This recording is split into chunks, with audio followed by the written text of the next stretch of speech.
먼저 여러분을 그 시스나 성당으로 잠깐 인도하겠습니다. 여긴 시스나 성당입니다. 로마에 가면은 그 베드로 성당이 있죠. 로마에 가면 사실은 세계에서 가장 작은 나라가 있습니다. 거기는 바티칸 시국이라고 합니다. 거기도 나라입니다. 아주 작지만 거기도 나라고, 그 나라의 중심이 이제 베드로 성당에 있습니다. 거기도 해외로 대사들을 파송합니다. 바티칸 시국의 대사, 대한민국이 대한민국 대사를 파송하는 것처럼 바티칸에서도 바티칸 시국의 대사를 파송을 합니다. 한국에 있었을 때 바티칸 시국에서 파송한 대사를 만난 적이 있습니다. 세계에서 가장 작은 나라의 그 바티칸 시국의 중심은 물론 베드로 성당입니다. 베드로 성당으로 들어가게 되면 오른쪽에 우리가 잘 알고 있는 그 피에타 그 상이 있죠. 미켈란젤로가 이제 만든 겁니다. 우리가 알고 있는 그 미켈란젤로는 우리가 조각가로 이제 많이 알고 있는데, 미켈란젤로는 조각가이자 건축가이자 또 미술가였습니다. 미켈란젤로는 원래는 이제 조각가였죠. 그 바티칸 그 베드로 성당에 다 이 기둥은 만들었는데 이 돔을 그 당시에 그 사람들의 어떤 건축가로서 만들 수가 없었다고 합니다. 그래서 계속 시일이 지나고 있었는데, 미켈란젤로가 자기 고향이었었던 피렌체에서 두오모 성당의 돔에 있는 그 성당인데, 거기에서 설계도를 기초로 해서 베드로 성당의 그 돔을 미켈란젤로가 설계를 했습니다. 그러니까 이분은 조각가이자 건축가이자 또 이분이 그린 그림이 우리가 잘 알고 있었는 이곳에서 이제 천장화를 먼저 그렸습니다. 맨 처음에 교황이 천장화를 그려달라고 했을 때 미켈란젤로는 나는 그 건축가인데 어떻게 그림을 그리나, 맨 처음에 사양을 하다가 그것을 갖다가 수락하고 4년간 혼자 이 천장화를 그리고, 그러니까 하늘만 보다 그리다 보니까 눈도 굉장히 많이 실명이 됐고 건강도 안 좋았는데 4년 만에 이제 완성을 했고, 그 다음에 시간이 오래 지나서 정면에 보이는 저것은 최후의 심판입니다. 최후의 만찬은 레오나르도 다빈치가 밀란에서 그린 거고요. 최후의 심판의 그림을 이제 그려달라고 부탁을 했습니다. 다시 미켈란젤로는 붓을 들어서 최후의 심판을 이렇게 그렸죠. 저 옆에 있는 그 벽에 있는 거는 미켈란젤로가 그린 거나 다른 사람들이 이제 그린 그림들입니다. 우리가 잘 알고 있는 그 천장화 중에서 제일 잘 알려 있는 이것은 이제 천지창조의 일부인데, 이제 하나님께서 이제 아담에게 이제 생기를 불어넣는 그 장면을 미켈란젤로 나름대로 이 성서를 연구를 하면서 영감을 받아서 저렇게 표현을 했습니다. 자세히 보면은 아담은 굉장히 수동적이죠. 아담의 눈은 거의 아무 생각 없는 그런 눈이죠. 그런데 하나님은 아주 적극적으로 이제 아담에게 생기를 부어 넣어 주려고 하고 있는 상태입니다. 창세기 2장 7절을 보면 하나님께서 흙으로 사람을 만들었다고 했습니다. 흙이란 단어는 아다마라는 뜻이고 사람이란 단어는 아담이란 뜻입니다. 아다마로 아담을 만들어서 생기를 불어넣으니 생명이 되었다, 이렇게 되는 겁니다. 그러니까 저 상태는 아마 아담이 아무 생각 없이 그냥 흙으로 빚어진 상태에서 이제 생기를 부어넣는 이 상태를 이제 어떤 극적으로 이제 묘사를 한 것 같습니다. 이 그림을 보고 스티븐 스필버그는 감동을 받아서 영감을 받아서 만든 영화가 E.T.입니다. E.T. 이렇게 하는 거 있지 않습니까? 이 그림을 보고 영감을 받았다고 합니다. 창조의 역사는 전적인 하나님의 주권이죠. 인간의 어떤 세상의 하나님의 주권 가운데에서 이 창조가 일어났죠. 마찬가지로 구원의 역사도 마찬가지입니다. 인간이 막 노력하고 인간이 뭔가를 이루어서 구원이 이루어지는 것이 아니라 전적인 하나님의 주권 가운데에서 구원이 이루어지는 겁니다. 타종교와 기독교에 여러 가지의 많은 비유가 있죠. 차이점이 이제 많이 있습니다. 타종교와 기독교의 차이점, 불교라든지 이슬람교라든지 유태교라든지 다른 많은 종교 있죠. 종교를 가지고 있다는 것은 어떤 하나님에 대한 절대자에 대한 어떤 믿음을 가지고 있다는 겁니다. 그런데 이 타종교와 기독교의 차이점은 뭐냐면 이 타종교라는 것은 자기의 의로서 이제 구원을 이루려고 합니다. 그러니까 행위에 의한 자기가 뭔가를 해야지, 이루어야지, 그래야지 하나님이 더 사랑하고 그래야지 하나님께서 나를 구원해 줄 것이다. 이렇게 생각하는 게 이제 이 타종교의 기본적인 개념이고요.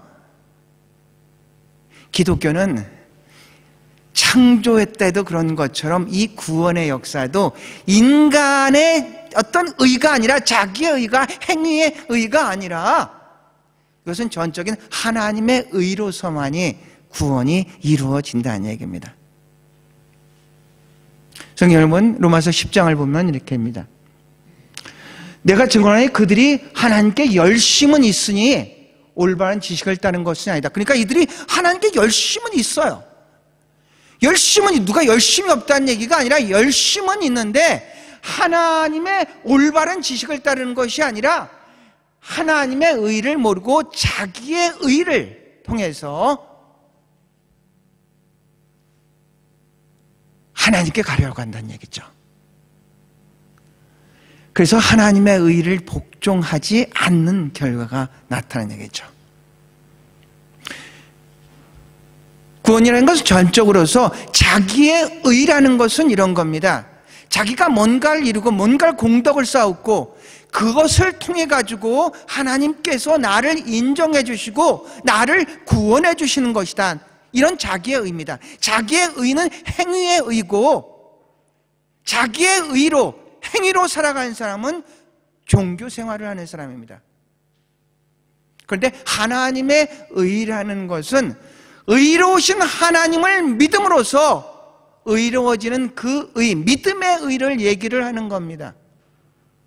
믿음의 의는 신앙생활을 하는 겁니다. 행위의 의로서 종교생활을 하는 건 사람이 있는가 하면은 믿음의 의로서 신앙생활을 하는 사람들이 있다는 얘기입니다. 이 본문의 기조는 사실은 타 종교들인들한테 하는 얘기는 아니고 기독교 내 그리스도 안에 중에서 신앙생활을 한다고 하는 사람들 중에서 율법 중심으로서 하는 그 사람들을 향해서 바울이 쓴 글입니다. 오늘날로 얘기하자면은 우리도 그렇게 생각하는 사람들이 참 많이 있다는 얘기입니다. 내가 뭔가를 하나님께 꼭 해야지 하나님이 더 사랑할까? 내가 뭔가를 이루어줘야만이 하나님이 나를 구원하는 것은 아닐까? 이렇게 생각한다는 얘기죠. 계시라는 것이 그런 겁니다.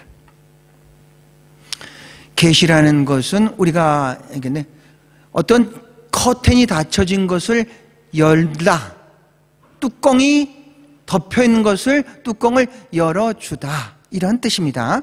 그런데 하나님과 인간 간의 차이는 하나님은 전지하십니다.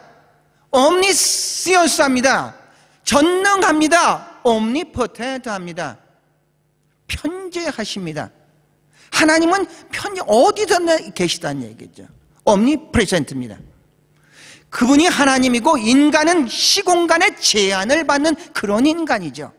그런데 인간이 노력해서 하나님을 아는 것이 아니라 하나님이 보여줘야지만 인간이 깨닫게 되는 것이 바로 그게 계시란 얘기입니다.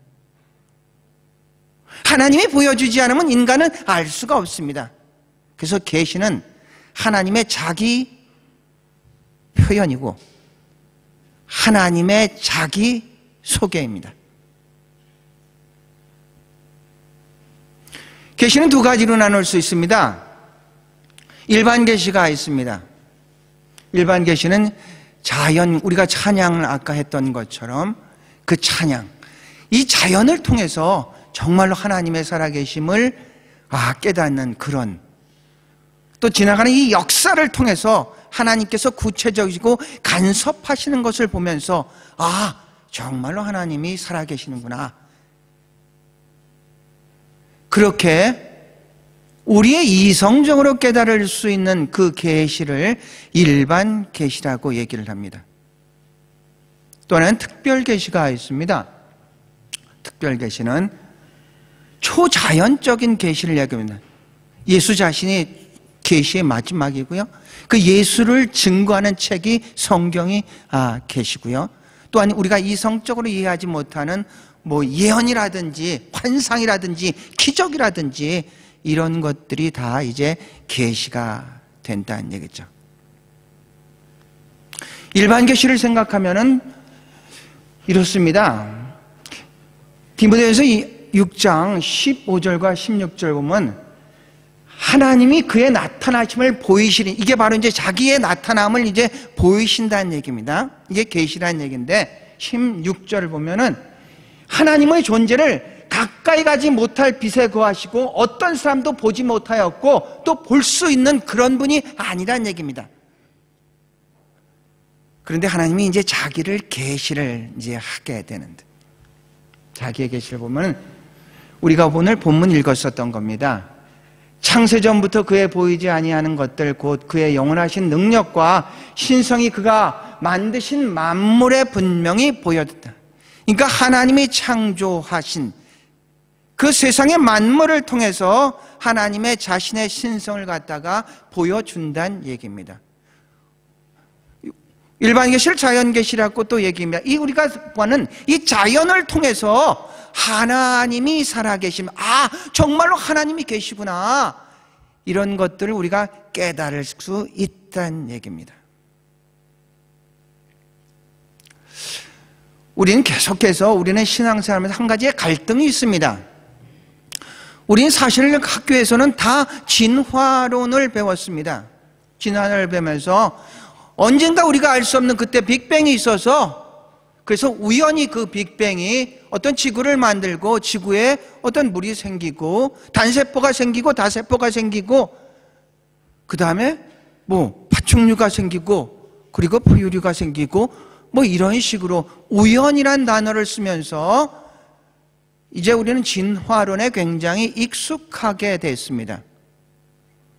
그런데 성경 처음 첫 페이지 창세기 1장 1절 태초에 하나님께서 천지를 창조하시니라, 이것은 기독교의 가장 기본적인 신앙입니다.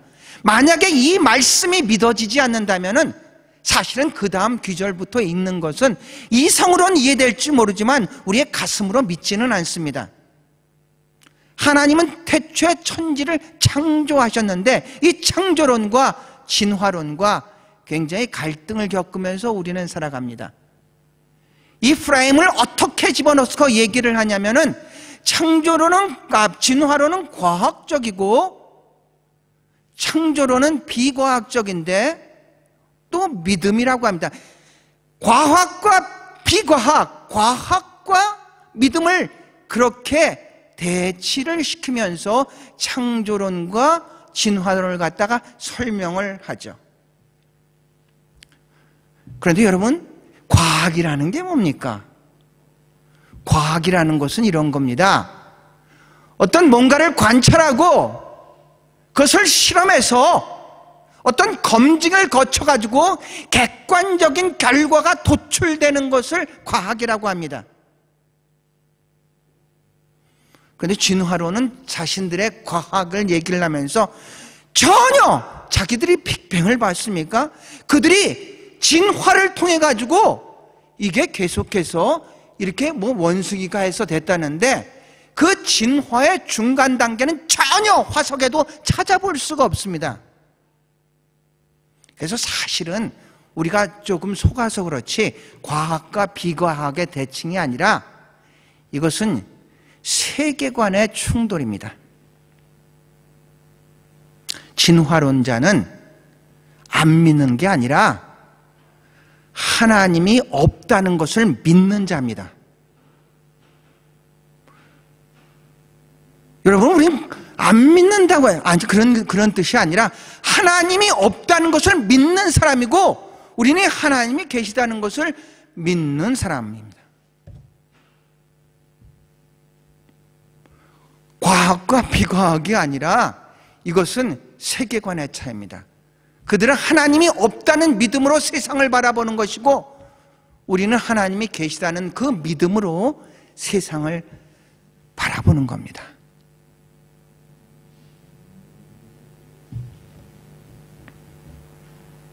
여기서 우리 절대로 속아서는 안 됩니다. 그들은 객관적인 어떤 결과를 도출해서 계속해서 같은 결과가 나타나야 되는 게 그게 과학입니다. 일반적으로 과거에서는 중세나 근대 때는 자연과학만 과학이라고 했습니다. 우리가 관찰할 수 있고 우리가 시험할 수 있고 그래서 어떤 것들이 검증이 되고 그것들이 객관화시켜가지고 일반화되기 때문에 그런데 이제 좀 시대가 발달되면서 자연과학뿐만 아니라 사회과학이란 말이 나옵니다. 사회 현상들이 많이 일어나는데 이 사회 현상들을 이제 관찰하고 그것을 어떤 실험을 해보고 검증을 하다 보니까 거의 비슷한 결과가 나타날 때 우리는 사회과학이라고 합니다. 그래서 경제하는 사람들이나 사회학자나 사회 현상들을 갖다 계속해서 연구를 해서 미래를 예측하는 겁니다. 조금 더 구체적으로는 인문과학이라는 얘기도 씁니다. 우리는 제가 배울 때는 이 심리학이 문과 쪽에서 배웠습니다. 그래서 제 딸인 애지가 이 시드니아 심리학과를 배울 때는 파트가 두 가지 있었습니다. 하나는 아트 파트에 있었고 또 하나는 사이언스 파트에 있었습니다. 과학 파트에. 근데 얘가 들어가고 1년이 지나니까 머지를 시켜가지고 사이언스 파트에 이 심리학을 모든 것들을 갖다가 귀속시켰습니다. 시드니 대학뿐만 아니라 다른 타 대학들도 이제는 사이언스의 과학의 일부로서 이제 심리학을 다루고 있습니다. 왜 과학의 일부냐? 우리는 심리라 우리의 마음이라는 건 너무 추상적이지 않습니까? 관념적이지 않습니까? 이걸 어떻게 객관화시킬 수가 있겠느냐? 그래서 심리학에서 우리가 생각하지도 않은 이 통계학이 엄청 중요합니다. 많은 표본 조사를 통해 가지고 이걸 통계를 거쳐서 결과를 도출합니다. 결과가 똑같지는 않지만 그런 퍼센테이지가 높아지기 때문에 심리학도 과학에 이제 속하게 되는 겁니다. 이게 과학입니다. 그래서 진화론과 창조론은 과학과 비과학이 아니라 그들은 하나님이 없다는 그 믿음의 세계관으로서 세상을 바라보는, 세계관이 뭡니까? 세상을 바라보는 관점입니다. 그렇게 바라보는 겁니다. 창조론자들은 하나님이 계시다는 것을 믿는 분들은 하나님이 계시다는 것을 전제로 세상을 바라보는 겁니다. 만약에 여러분의 인생을 어디에다 투자하시겠습니까? 이건 제 얘기가 아니라 파스칼이라는 사람이 팡스에서 쓴 글입니다. 두 사람이 있습니다. 한 사람은 천국이 없다고 믿는 사람이 있고 또 한 사람은 천국이 있다고 믿는 사람이 있습니다. 여러분의 인생을 어디다 투자하겠습니까? 자, 여러분에게 질문하겠습니다. 천국이 있다 하는데 투자를 하는 사람이 천국이 없다는데 투자를, 우리의 인생을 어디다 투자를 하겠습니까? 이 파스칼이라는 사람은 당대는 중세 때는 이 철학자이면서 수학자이면서 다른 많은 학문들을 동시에 이렇게 합니다. 우리가 지금 전공 한 가지만 이렇게 가는 게 아니라 많은 것들에 대해서 박학다식한 사람들입니다. 여러분의 인생을 투자한다면 하나님이 안 계시고 천국과 지옥이 없다는 데 투자를 하고 오늘을 살아가겠습니까? 아니면은 천국과 지옥이 있다는 데 투자를 하고 오늘을 살아가겠습니까?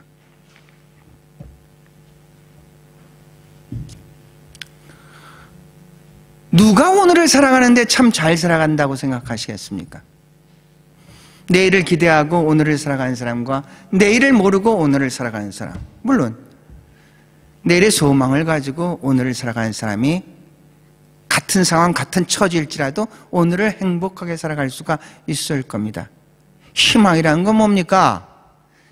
내일은 잘 될 것이라는 믿음입니다. 절망이란 건 뭡니까? 내일은 안 될 것이라는 그런 믿음입니다. 그런 세계관을 가지고 오늘을 살아간다는 얘기죠. 파스칼의 얘기는 그렇습니다. 당연히 하나님이 계시는데 내 인생을 투자하겠습니다. 왜냐하면은 하나님이 안 계시고 천국이 없다면은 어차피 둘 다 천국까지 못할 거지만, 만약에 있다면은 이 사람은 못 가지만 나 투자한 사람은 갈 거 아닙니까?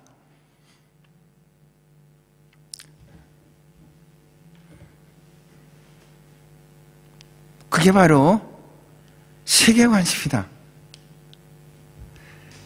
자연을 보면서 하나님의 살아계심을 막 감격과 감동 속에서 그 자연을 바라보는 사람이 있는가 하면은 그냥 아무 생각 없이 어떤 물질로만 자연을 바라보는 사람이 있다는 얘기입니다. 오늘 우리가 불렀었던 그 찬양 있잖아요. 74인치 찬양. 칼 보버그라는 그 스웨덴 목사님이 이렇게 찬양을 작사를 한 겁니다. 이분이 목회를 하다가 어느 작은 스웨덴의 작은 어떤 동네에 갔었는데 소나기가 그렇게 쏟아지더랍니다. 그런데 놀랍게도 소나기가 딱 그치면서 이 펼쳐진 세상은 너무너무 아름다워서 바로 그 자리에서 이 작시를 했다고 합니다. 같은 것들을 보더라도 보는 관점에 따라서 다르게 고백이 된다는 얘기죠. 민수기 14장에 12명의 정탐꾼이 가고 있지 않습니까? 정탐꾼이 거기를 가서 10명은 돌아와서 우리는 메뚜기 같은 존재입니다. 절대로 갈 수 없습니다. 여호수아 갈렙은 저들은 우리의 밥입니다. 같은 것을 보고 같은 것을 체험했는데 고백이 아주 다르다는 얘기죠. 사실은 이 예화 때문에 많은 사람들이 이 예화를 구체적으로 알고 있는 사람이 그 예화는 사실은 이게 극화시킨 예화이기 때문에 팩트를 근거로 한다면 설교에는 맞지 않습니다. 이런 예화가 하나 있습니다. 우리는 냉전 체제에서 소련과 미국이 이 우주의 점령을, 우주를 누가 먼저 나갈 것인가 해서 굉장히 첨예하게 이렇게 경쟁을 했습니다. 그런데 1957년에 소련이 먼저 스푸트니크라는 인공위성을 쐈습니다. 미국이 굉장히 당황했죠. 그래서 그것을 갖다 스푸트니크 샥이라고 합니다. 그래서 미국 교육체제도 바꿉니다. 그때부터. 그리고 그때 만드는 게 우리가 잘 알고 있는 나사입니다. 그리고 1960년에 닉슨이, 케네디가 대통령이 하면서 반드시 10년 안에 우리가 달을 점령할 것이다. 달에 먼저 올라갈 것이다. 공언을 했습니다. 그런데 안타깝게도 1961년 그 다음에 소련에서 유인 우주선을 발사를 했습니다. 그래서 최초의 우주인은 닐 암스트롱 이런 사람들이 아니라 소련의 우주 비행사였던 유리 가가린이라는 사람입니다. 가가린입니다. 그래서 여러분이 세계 인명 대백과사전 제일 먼저 나온 사람이 가가린 이렇게 나오면 유리 가가린입니다. 이분이 돌아와서 그런 얘기를 했다고 이제 얘기를 합니다. 내가 우주에 가서 아무리 다 해도 하나님은 없고 천국도 없던데 이제 일반적으로 이제 그런 얘기를 합니다. 그런데 그 사실을 아주 잘 알고 있는 사람은 사실은 그건 유리 가가린 자신이 한 게 아니라 공산당원들이 이제 무신론전 입장에서 그런 얘기를 한 거다, 이렇게 얘기를 한답니다. 어느 게 사실인지는 아직 정확하게 모르겠습니다. 하나님이 없다고 무신론자에서 자라고 거기에서 교육을 받은 사람들은 당연히 그 시각으로 세상의 모든 것들을 바라본다는 얘기입니다. 그러니까 네일 암스트롱이나 이 다른 사람들은 정말로 이 아름다운 이 우주에서 본 이 지구를 보면서 너무 이게 어떻게 우연히 만들어질 수 있었을까? 그건 거짓말이다. 그래서 그런 환경을 보면서 하나님을 고백하게 된다는 얘기죠.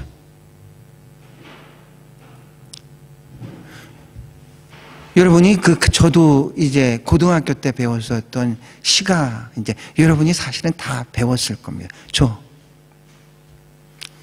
이 시 아시죠? 워즈워드. 우리 조부교님 이 시 아시죠? 무지개라는 시.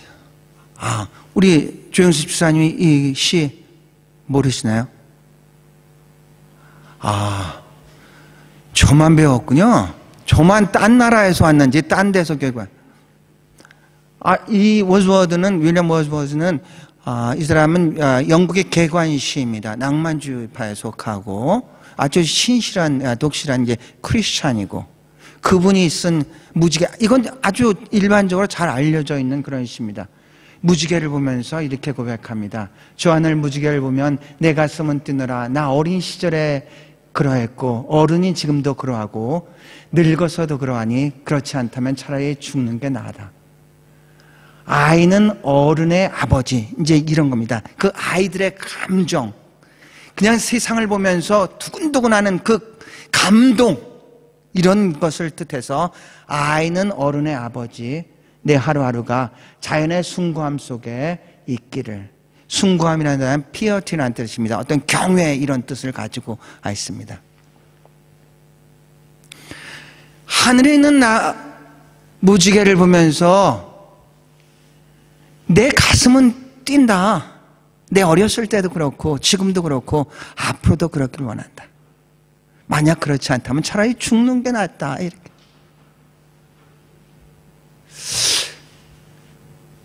여러분, 자연을 보면서 이 자연에 창조하신 그 하나님의 신성, 하나님의 속성을 발견하기를 축원합니다.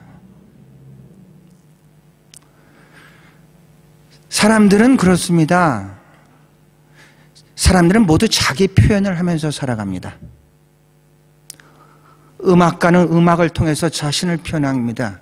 작가는 작품을 통해서 자신을 표현합니다.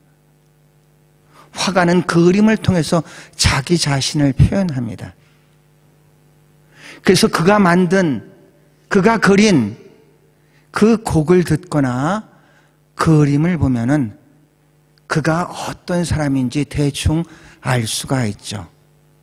그의 쓴 작품을 보면서 이 사람이 이런 사람이겠구나 대충 알 수가 있다는 얘기입니다.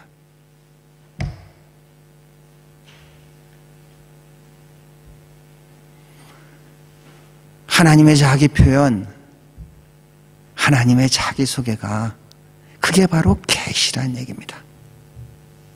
그런데 하나님은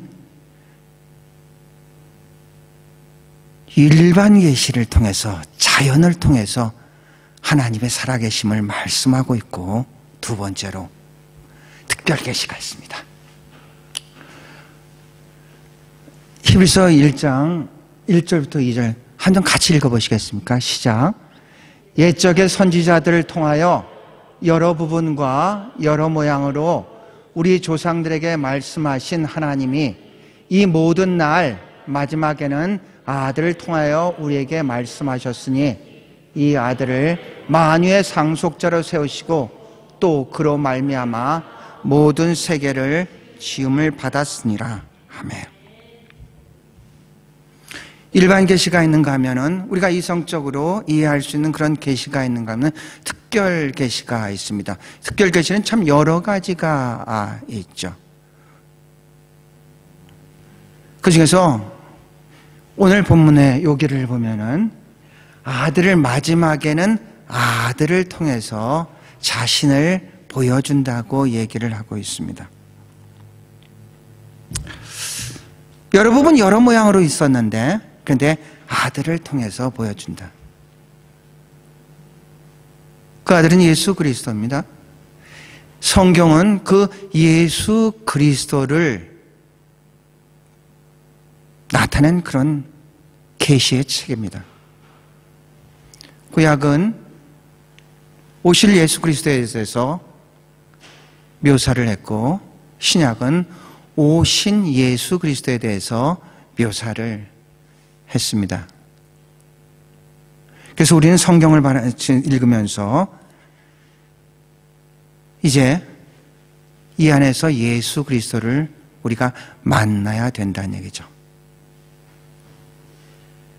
디모데후서 3장 16절과 17절을 보면은 모든 성경은 하나님의 영감으로서 감동이라고 거기 단어에서는 감동으로 기록됐으니 하나님의 감동이라는 단어는 이런 단어입니다. 감동이라는 것은 영어로 보면은 God's breath입니다.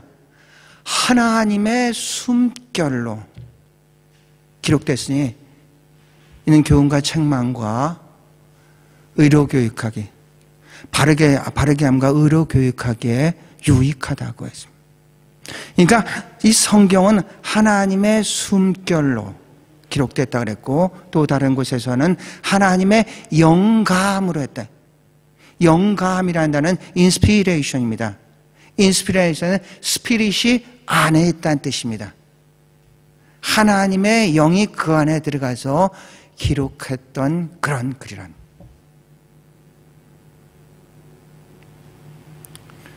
하나님이 일반 계시로도 얘기를 하지만 특별 계시로서 많은 것들 여러 모양으로서 여러 부분으로서 우리에게 계속해서 자기 자신을 노출하고 자기 자신을 표현하고 자기 자신을 소개를 하고 있다는 얘기죠. 그래서 궁극적으로 자신의 마지막을 표현하는 것은 예수 그리스도인데 이 성경은 바로 그 예수 그리스도에 대해서 나타난 글이라는 얘기입니다. 그래서 우리는 하나님의 계시라는 거에 대해서 우리가 분명히 좀 잘 알고 살았으면 좋겠습니다. 우리가 지금 코로나로서 굉장히 힘들어하죠. 한국에서는 확진자가 갑자기 발생이 더해서 이제 한국교회에서는 또 예배를 중지당한 그런 상태입니다. 많은 것들이 참 힘들어하고 있는 그런 내일이 보이지 않는 오늘을 살아가고 있습니다. 그런데 우리가 분명히 그 가운데서도 한 가지 믿는 것은 창조도 하나님의 전적인 주권이었고 구원도 그분의 전적인 주권인 것처럼 이 세상의 통치도 하나님의 주권 가운데 있는 줄로 믿습니다. 그래서 두려워하거나 불안해하시지 마시길 바랍니다. 세상이 어떻게 돌아가 있든 우리가 그리스도 안에만 있다면은 하나님께서 그 모든 것들을 합력해서 반드시 선으로 인도해 주실 줄로 믿습니다. 그것이 우리의 믿음의 고백입니다.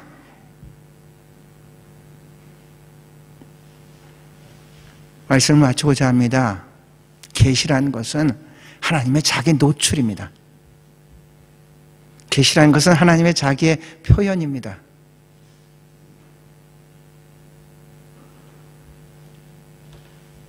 계시라는 것은 하나님의 자기의 소개입니다. 계시엔 두 가지가 있습니다. 일반 계시가 있습니다. 특별 계시가 있습니다. 오늘을 살아가는 우리 하나님이 창조하신 그 자연을 보면서 하나님의 숨결을 느낄 수 있기를 바랍니다. 하나님의 형상대로 창조하신 사람을 만나면서 그 안에서 역사하시는 그 하나님을 바라볼 수 있기를 바랍니다. 하나님의 최종 계신 그 예수 그리스도를 증거한 이 성경을 읽으면서 이 성경이 우리의 발의 등이 되고 우리의 길에 빛이 될 수 있기를 축원합니다. 기도하시겠습니다.